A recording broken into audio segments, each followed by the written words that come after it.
नमस्कार, मैं हूं गुमान सिंह। आप देख रहे हैं मेरे साथ Navo Academy. No cut paste, no copy paste, only original teaching, वो भी आपके साथ। आज मैं लेकर के आया हूं क्लास 8 की सिविक्स का चौथा अध्याय, कानूनों की समझ, अंडरस्टैंडिंग द लॉज। कानून क्या है, कानून कैसे बनते हैं, कानूनों का हमारे जीवन में क्या महत्व है, इसके उल्लंघन पर क्या होता है, कौन उल्लंघन करता है, निर्माण कहां पर, बहुत सारी चीजें, बहुत सारे प्रश्न हैं जिनके जवाब मैं आपको इस चैप्टर में दूंगा। अपने पास नोटबुक और पेन रखिए और मेरे साथ बने रहिए इस वीडियो में। देखो बेटा, कानूनों की समझ, और कानूनों की समझ से पहले हमें यह पता करना पड़ेगा कि वास्तव में कानून होता क्या है, लॉ क्या है। मैं बचपन में जब फिल्में देखता था तो उसमें कई बार मुझे डायलॉग सुनने को मिलते थे कि कानून के हाथ बहुत लंबे हैं, कानून अंधा होता है। फिर जब बड़े हुए कानून के बारे में पढ़ा तब पूरा परसेप्शन चेंज हो गया। तो कुछ हम बातों पर चर्चा करेंगे और यह चैप्टर इसलिए भी महत्वपूर्ण है क्योंकि हमारे जीवन से सीधा जुड़ा हुआ है। तो आइए चर्चा शुरू करते हैं। सबसे पहले हम यह देखते हैं कि कानून है क्या। कानून की परिभाषा, आपको यह पता है कि यह कानून हमारे लिए बना हुआ है, इस कानून का हमें पालन करना है, लेकिन कानून को आप परिभाषित कैसे करेंगे। अगर प्रश्न पूछ लिया आपको किसी ने कि अच्छा 8th क्लास में पढ़ते हो कि यस सर, कानूनों की समझ चैप्टर पढ़ा है कि यस सर, तो बताइए कानून किसे कहते हैं। तो फिर आप मुझे याद करेंगे वहां की सर ने तो बताया ही नहीं था, लेकिन मैं आपको बताने जा रहा हूं कानून होता क्या है। देखो बेटा, कानून ऐसे नियम हैं जिनको सरकार लागू करती है और जनता पालन करती है, और अगर जनता द्वारा उसका पालन नहीं किया जाए तो उसके लिए कुछ न कुछ तो दंड का प्रावधान, पनिशमेंट होता है, वही कानून है। अब इसको मैं परिभाषा के रूप में कैसे लिखेंगे, आप मेरे साथ बने रहिए। देखिए इसको, सरकार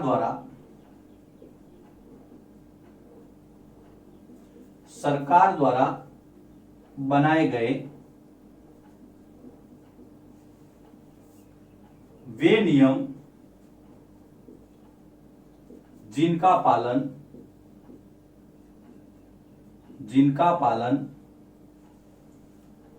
जनता द्वारा, अब जनता में सरकार खुद भी आ गई, यहां पे ध्यान रखना, जिनका पालन जनता द्वारा अनिवार्यतः, कंपलसरी है, अनिवार्यतः किया जाता है, और जिनके उल्लंघन पर, किसके उल्लंघन पर, उस नियमों के उल्लंघन पर, अगर आप उसको नहीं मानते हैं, और जिनके उल्लंघन पर दंड का प्रावधान होता है, पनिशमेंट, दंड का प्रावधान हो, ऐसे नियमों को हम क्या कहते हैं, कानून कहलाते हैं, कानून कहलाते हैं। अब इस परिभाषा की जो कीवर्ड्स हैं, कीवर्ड से मेरा अभिप्राय है जिनको आपको ज्यादा ध्यान में रखना है, उन चीजों का आपको पता रखिए। देखिए क्या क्या है, एक तो नियम, अनिवार्यतः पालन, उल्लंघन और दंड का प्रावधान। ये चीजें हैं जो आपको इस कानून की परिभाषा में याद रखने की। कानून किसे कहते हैं कि सरकार द्वारा बनाए गए वे नियम जिनका पालन जनता द्वारा कंपलसरी, अनिवार्य तक किया जाता है, अगर पालन नहीं होगा तो दंड मिलेगा। मान लीजिए आपने हेलमेट नहीं लगाया, सरकार ने कानून बना रखा है हेलमेट बनाने के लिए, हेलमेट पहनने के लिए जब आप व्हीकल चला रहे हैं, अगर आपने हेलमेट नहीं पहना तो आपको पनिशमेंट मिलेगा, वहां पर आपका चालान कट सकता है। तो ये देखिए छोटा सा एग्जाम्पल था, आपको कंपलसरी उसका पालन करना ही है। अब हम आते हैं कानून की परिभाषा के बाद में ये जानते हैं कि भाई कानून बनाता कौन है। तो आपने पिछले चैप्टर में पढ़ा था, बहुत सिंपल सी बात है, भारत में कानूनों का निर्माण। तो कानून निर्माण करने का काम किसके ऊपर है, सरकार का। 3 अंग थे मैंने बताया था, उसमें से जो पहला था व्यवस्थापिका। तो देश के लिए कानून कौन बनाएगा, संसद। कानून निर्माण का काम देश के लिए संसद करेगी, और राज्यों के लिए जो इकाइयां हैं, अलग अलग जो राज्य सरकार है, उसमें करती है विधानसभा। ये कंसेप्ट आपने 7th क्लास में पढ़ा था। इन दोनों का आपको पता रखना है। मैं स्टेप बाय स्टेप ले रहा हूं, कहीं कोई आपको कंफ्यूजन रहेगा ही नहीं, ये मेरा दावा है। फिर भी यदि रहे तो फोन कॉल्स और टेलीग्राम आपके लिए ओपन है। कानून की परिभाषा, कानून बनाता कौन है? देश के लिए संसद बनाती है, तीसरे चैप्टर में हमने पढ़ा था, और राज्य सरकारों के लिए, राज्यों के लिए विधानसभा बनाती है। यहां पर हम इससे आगे इस पर चर्चा नहीं करेंगे कानून निर्माण के ऊपर। अब कानूनों के अंदर भी दो प्रकार के कानून होते हैं। एक होता है, अब ये कोई प्रकार कहीं किताबों में नहीं लिखा गया, ये हम अपनी समझ के आधार पर इसको बांट रहे हैं। क्यों बांट रहे हैं? क्योंकि इसका मैं आगे जिक्र करना चाहूंगा। एक होते हैं लोकप्रिय। लोकप्रिय का मतलब तो जनता के लिए प्रिय है, जनता के लिए फायदेमंद है। अगर आप देखें तो कई जो कानून होते हैं वो लोकप्रिय होते हैं, लेकिन अगर हम ब्रिटिश टाइम को देखें तो उस समय कई ऐसे कानून थे जो जनता के लिए अच्छे नहीं थे, इसलिए मैं इसको कहूंगा यहां पर अलोकप्रिय। और सबसे पहले हम अपनी चर्चा ब्रिटिश भारत से शुरू करेंगे और इसको सबसे पहले लेंगे। अलोकप्रिय कानून क्या थे, कैसे थे, क्या हुआ उसके अंदर। लेकिन उसके पहले कानून की परिभाषा के बाद में यहां पर एक जो टर्म दी हुई आपके, वो है कानून का शासन क्या है। कानून के शासन से आप क्या समझते हैं, मैं इसको पहले समझाना चाहूंगा, इसलिए पहले आप इसको लिखिए, फिर मैं इसको आगे बढ़ाता हूं। कानून के शासन का क्या मतलब है। अब देखिए कानून के शासन से आप क्या समझते हैं।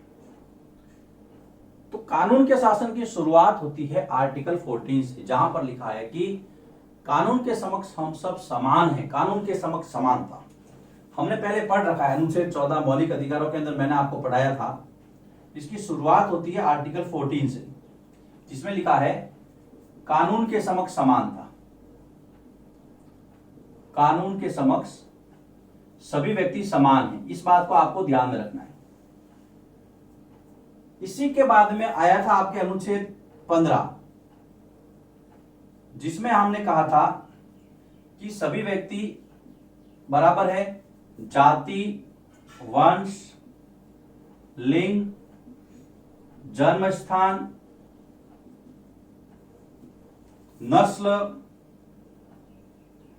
रंग के आधार पर भेदभाव नहीं होगा। रंग के आधार पर भेदभाव नहीं होगा ना। ये चीजें मैंने आपको पहले बता रखी। मैं कानून के शासन पर आ रहा हूं, लेकिन उसकी भूमिका बना रहा हूं। आर्टिकल 14 और 15 आपको पता होना चाहिए, तब आप कानून के शासन को ढंग से समझ पाएंगे, अदरवाइज आपकी समझ में नहीं आएगा। अब प्रश्न सीधा सीधा आता है, मैं आपके लिए काम की बात बताने जा रहा हूं। प्रश्न सीधा आता है, कानून के शासन से आप क्या समझते हैं। आपने देखा होगा कभी कभी हम फिल्मों में देखते हैं कि एक कानून की देवी है, जिसकी आंखों पर पट्टी बंधी हुई है, हाथ में तराजू है, एक हाथ में तलवार है। मतलब कि वो तलवार का मतलब ये है कि वो शक्ति का प्रतीक है, तराजू मतलब न्याय बराबर होना चाहिए, कोई रिश्तेदारी नातेदारी, कानून इसीलिए तो अंधा है, आंखों पे पट्टी बंधी है। और जो न्याय की जो मूर्ति है उसको ऑस्टीन नाम दिया गया है। मैंने इसको पढ़ा हुआ है, इसलिए मैं आपको एक फैक्ट बता रहा हूं। जो न्याय की जो मूर्ति है उसको ऑस्टीन नाम दिया है कि कानूनों का जो सिद्धांत दिया था, न्याय का जो सिद्धांत दिया था, वो जॉन ऑस्टिन ने दिया था। बहुत अच्छे विधिवेता भी थे। ये सब बहुत सिलेबस से हटके बातें हैं, तो आपको इसके अंदर ज्यादा नहीं उतरना है। आपको मुद्दे की बात यह ध्यान रखनी है कि भी कानून के शासन का मतलब क्या होता है। अगर आपको जवाब देना पड़े 4 बिंदुओं में, प्रश्न आ गया एग्जाम में, तो मैं जो लिखवा रहा हूं उसको गांठ बांध लेना, ध्यान से देख लेना, सेम लिखना, कहीं प्रॉब्लम नहीं होगी और समझने में भी बहुत आसान है। सबसे पहली बात तो सभी कानून सभी लोगों पर समान रूप से लागू होते हैं। सबसे पहली बात क्या है कि सभी कानून सभी लोगों पर, देश के सभी लोगों पर जो उसके दायरे में आते हैं उस पर समान रूप से लागू होंगे, कोई भेदभाव नहीं है।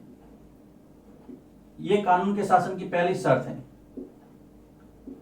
लागू होते हैं। देखो बेटा, मैं बिल्कुल ग्रास रूट लेवल से आपको समझाने की कोशिश कर रहा हूं।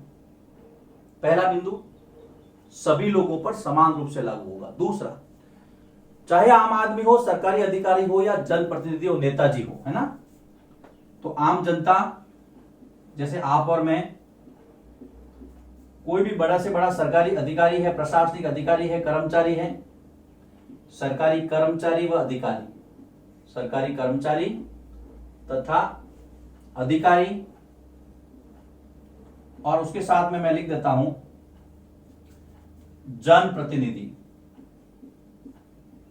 जनप्रतिनिधि, आप जनप्रतिनिधियों भी कर सकते हैं। जनप्रतिनिधि पर मैंने 3 चीजें ली हैं, आम जनता ली है, सरकारी कर्मचारी लिया है और अधिकारी लिए हैं और जनप्रतिनिधि लिए हैं। इन सभी पर भी कानून समान रूप से लागू होगा,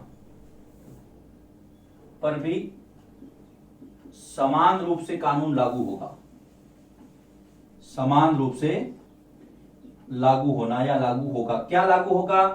कानून लागू होगा, यह आपको पता रखना है। तीसरी महत्वपूर्ण बात इस बिंदु की, अगर कोई कानून का उल्लंघन करता है तो उसके साथ में जो तय प्रक्रिया है उसके तहत उसको दंड दिया जाता है। यह भी कानून का शासन है। कानूनों के उल्लंघन पर, कानून उल्लंघन पर एक प्रक्रिया है, आप अपनी इच्छा से दंड नहीं दे सकते, उसकी प्रक्रिया है, उसकी मुकदमा दायर होगा, उस पर कोर्ट में केस चलेगा, माननीय न्यायाधीश उसके ऊपर जो भी है तथ्यों की जांच करके मुकदमे पे फैसला देंगे। ये हम जुडिशरी में पढ़ेंगे आगे, न्यायपालिका में। तो कानून उल्लंघन करने पर जो तय प्रक्रिया है उसके तहत दंड दिया जाता है। कानून उल्लंघन पर तय प्रक्रिया, तय प्रक्रिया के तहत दंड दिया जाता है, यह आपको लिखना है। 3 बिंदु, अगर उसके और अगर 4 लिखने हैं तो आप पहले आर्टिकल 14 और 15 का हवाला दे सकते हैं भूमिका के लिए कि संविधान में इसका सीधा सीधा जिक्र किया गया है। आप देखिए कीवर्ड क्या है। पहला, कानूनों के समक्ष, कानून का शासन का मतलब है कि कानून सभी लोगों पर समान रूप से लागू होगा, यह शर्त है पहली। दूसरा, ये आम जनता पर, सरकारी कर्मचारियों पर और जनप्रतिनिधियों पर समान रूप से लागू होगा, कहीं कोई भेदभाव नहीं है। तीसरा, अगर कोई उल्लंघन करता है तो ये तय प्रक्रिया है, कानून की स्थापित प्रक्रिया। ये शब्द भारतीय संविधान में स्थापित किया, यूज किया गया है, स्थापित प्रक्रिया। जो संविधान में लिखी है, 2 प्रक्रियाएं होती है बेटा, एक स्थापित प्रक्रिया होती है, एक होती है उचित प्रक्रिया। उचित प्रक्रिया पे आपको नहीं जाना है, ये भारतीय संविधान में इसका फॉलो नहीं किया गया, फॉलो किया गया स्थापित किया। कानून क्या कहता है, संविधान क्या कहता है, उसके आधार पर निर्णय होगा। तो कानून के शासन का मतलब क्या है, आर्टिकल 14 को पहले आपको बताना है, फिर 15 बताना है, उसके बाद में ये 3 बिंदु लिखने हैं। कोई समस्या नहीं है, ये कंसेप्ट आपका आराम से क्लियर होगा, कहीं आपको सोचने की आवश्यकता ही नहीं। अब हम बात करते हैं कि क्या जब भारत पर ब्रिटिश हुकूमत थी, अंग्रेजों का राज था, उस समय भी इन प्रक्रियाओं का पालन होता था, या फिर कानूनों की व्याख्या अलग ढंग से अंग्रेजों ने की थी, अपने हिसाब से की थी, उनके फायदे के लिए वो बनाए थे। इतिहासकार क्या कहते हैं, भारत के जो कानूनविद हैं वो क्या कहते हैं, उसके बारे में लिखिए इसको, फिर मैं आगे चलता।